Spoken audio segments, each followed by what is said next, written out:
I'm George Russell. Hi, I'm Daniel Ricciardo. I'm Lando Norris. My name is Pierre Gasly. I'm Esteban Ocon, and I'm going to be talking to you about my experience. Why do I race? I wish I knew.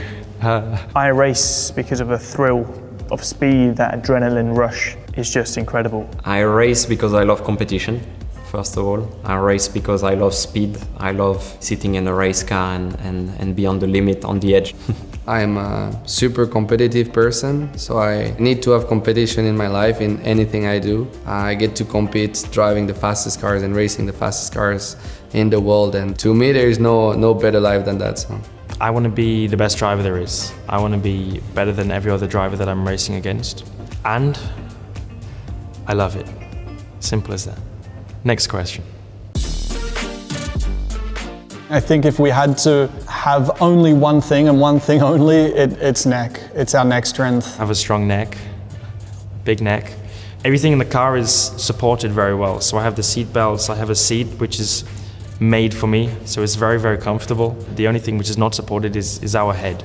It's supported from behind, but it's not supported on the side. So Formula 1 cars are extremely quick in the corners. We pull 5.5, 6 G, which is difficult to describe to a person that's never tried it, but it's like a jet, right? It's like a jet flying in the air. You know, that warm-up is so important because you arrive, you're sat on the grid, those 5 lights are coming on, and it can be split-second decisions that make a huge difference. So a good warm-up, getting the heart rate up, you know, not too close to the race so it has some fatigue, but close enough that you can carry that forward into that race start. You know, one day properly training to get bulked up, and then the other day to do a bit of cardio. It's two things that don't match together, but it's very important to be physically good all around in a Formula 1 car, because you need to be reactive, you need to be strong, but you also need to have the endurance. I would say being an athlete in general require a lot of time, dedication, which means you gotta make sacrifices on other pleasures in life. And if you want to be the best in your sport or even in your industry, it just the amount of focus and dedication and commitment you got to put into your work is huge. Any more questions? You want me to talk about the whole thing? I always call my parents call me. Still, my mum always wants to hear my voice before I go and race, so that's number one. I like to have a little bit of a sleep. I do some stretching, I do some quite simple things before I get in the car. It's a busy Sunday morning. I always do like a power nap. I take 15-20 minutes, an hour before the race, and it's my way of switching off with any external thoughts or pressure. I usually have a coffee like right before I kind of go to sleep, and then when I wake up 20 minutes later, I'm like super switched on and feeling like super strong and ready for the race. Get a little bit of blood flowing through some movement, a little bit of adrenaline up, but not to a point where I'm actually starting to use it. It's just prepping it so that by the race start, let's say firing, because the first lap of the race is the most important and most of the time the most critical part of our day. The most important thing on race day is no distractions. You've got to be in the zone, 110% focused on that one goal, which ultimately for all of us is to try and win. So I always jump from the right side into the cockpit. The warm-up tends to be very similar as well. I have a playlist also that I put during my warm-up, so always in the same order. A few little things like this that has helped me to keep my routine, and once it works you get the result, well, I keep it the same. There are 20 Formula 1 drivers in the world, and I guess it's only us 20 who can really, truly represent with one another, because we are in this position together. When the helmet's on, all of this disappears, and you have this warrior mindset, and you have one goal, which is to go forward, to attack. If I was driving on my own, it would nowhere near be the same feeling. I wouldn't get the same satisfaction. You know, there's no one really to push you to that next step. So the competition makes everything. I love having battles. I love having rivals. I love going wheel to wheel. I mean, winning is the highest feeling you can have, but a close second is overtaking someone. You know, if you're able to pull off a massive overtake, it's a powerful feeling. I think the thing which makes Formula 1 very competitive and very difficult and special. At all times, everyone is your competition.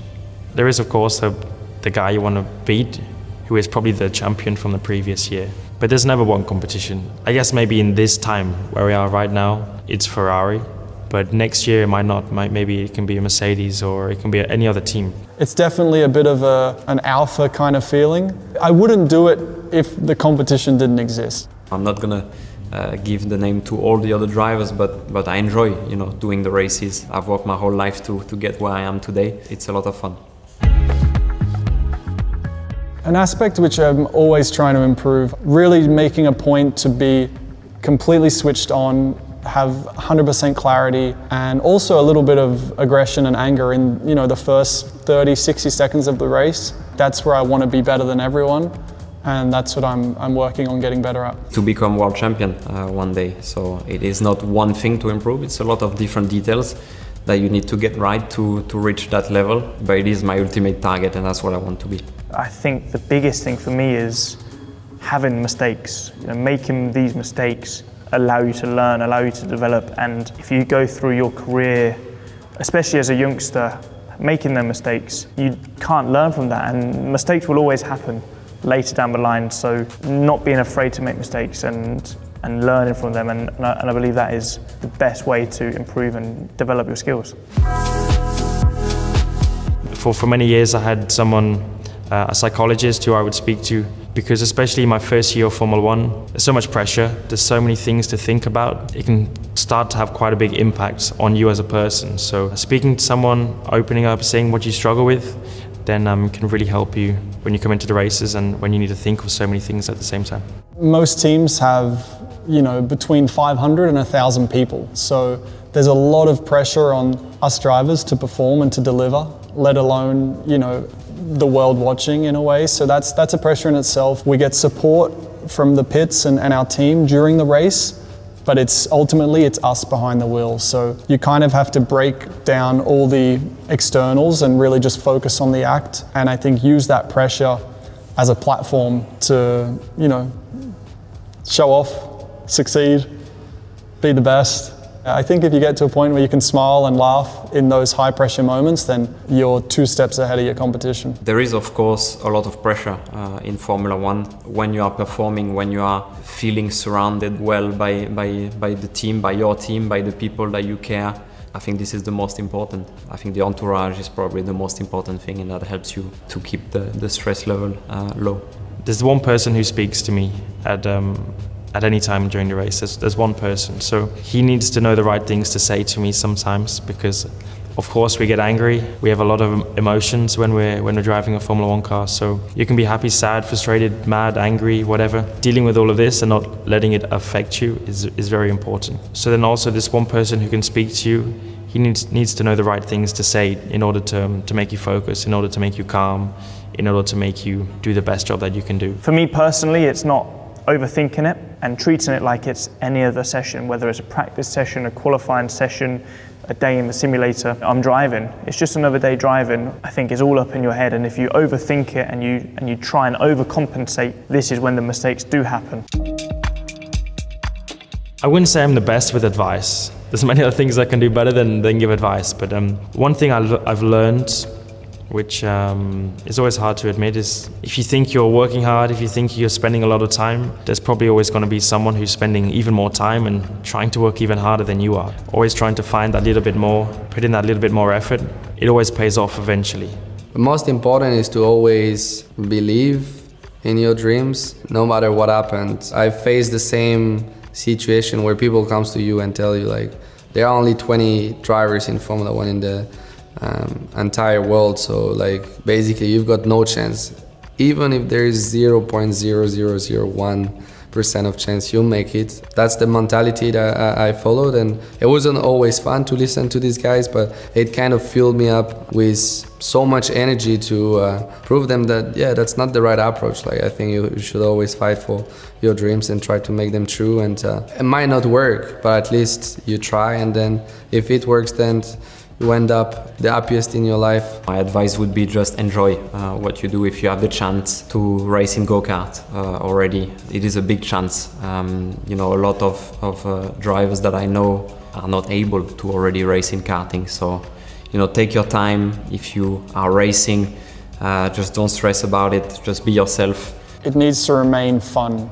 You need to be having fun whilst doing it, and I think that is a way that you'll keep enjoying it and find ways to succeed. Or you need discipline, you need motivation, determination, all these things to try to separate you from the rest, because many can do it, many are talented to do it. I think if you keep it fun and really have that as the core of why you're doing it, then I think that's kind of the easiest way to succeed with it. Keep practicing, work as hard as possible. It's never enough. If you think it's enough, it's not, and you need to go above and beyond and show everybody how willing you are to succeed. Adios. Ah.